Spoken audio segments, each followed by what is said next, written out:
For the next few seconds, I want you to observe this artwork and ask yourself, what do you see? What does it remind you of? And how does it make you feel? For me, I see a patient surrounded by medical supplies. I also see an homage to Da Vinci's Vitruvian Man, an acknowledgement of the long-standing relationship between art and medicine. But I feel overwhelmed by how entirely the patient is eclipsed by the medical waste.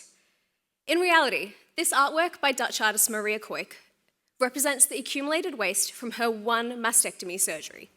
And suddenly, it becomes a very personal testament to being grateful to modern medicine, but conflict around the environmental cost of commercialised healthcare.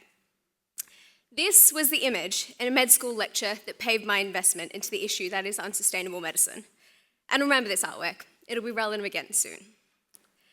My name is Tany, and I'm a junior doctor very passionate about reforming our healthcare system to be climate resilient, but also less wasteful. The research is there. It shows that 40% of the care we provide is considered low value and even harmful. In other words, unnecessary, carbon intensive, and pollutant. And ultimately, we know that care that is better for our patients is actually better for our planet. So how do we accelerate action? I'm definitely no expert, but I do know one thing. Images say 1,000 words. Art has long been used to provoke, propagandize, communicate, and create powerful visual symbols. For me, visualizing that waste problem was more sobering than ever reading about it. The data is there, but art made it personal. And so I thought, maybe, just maybe, art could be used to accelerate our own investment in climate action as healthcare providers and consumers. Which brings me to chapter 1, planning. A bit of backstory, I've made jewelry and run a sustainable small business for about 7 years now. And I've always loved painting and drawing and appreciated the power in creative thinking through the visual arts.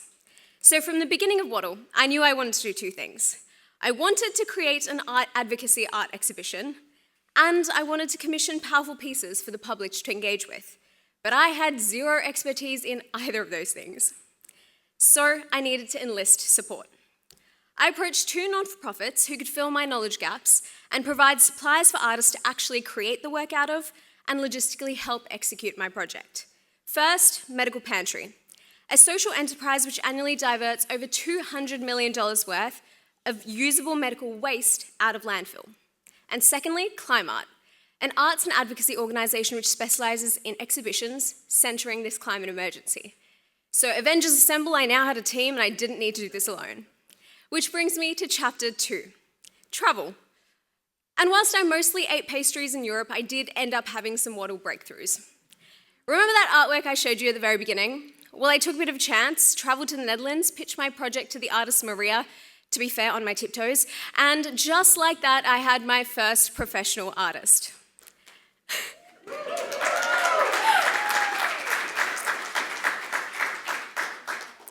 I also used my Wattle Leadership Fund to travel to Rome and learn about how art and medicine have long been combined in curricula across the world, including at Harvard, to breed observant, empathic doctors with visual thinking strategies, and I was invigorated.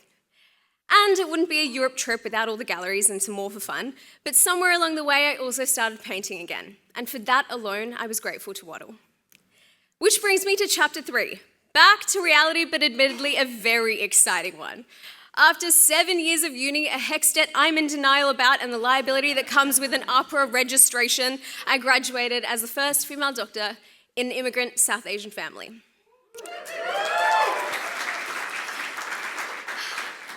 Which made me reflect. Such an integral part of uni are the people you meet along the way. And this Wattle family that I've had the privilege of growing with this last year give me hope that together, people are actually powerful and inherently good.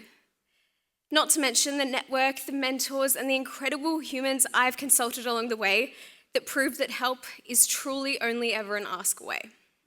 So where are we now? The project. I am so stoked to announce that Do No Harm will be a week-long public-facing art exhibition opening October 27th in No Vacancy Gallery in the CBD. The lineup, the QR code will come up again, don't worry. The lineup will include international and Australian artists, including little old me, and during this week there will be immersive workshops and talks to provide a truly multimodal educational experience for everyone of all ages. Now let's talk impact. Data collection will occur throughout the week and be analysed to inform an evaluative research project into art's impact on intention to enact climate-positive behavioural change. Further, this exhibition hopes to be the first of an annual series. All of this to say, I truly believe art is powerful and can help saliently communicate the sustainable changes this health system needs. So come join me in October 2025 to find out how you too can be part of the solution. Because ultimately, it's not just our health, but this planet's health. Thank you.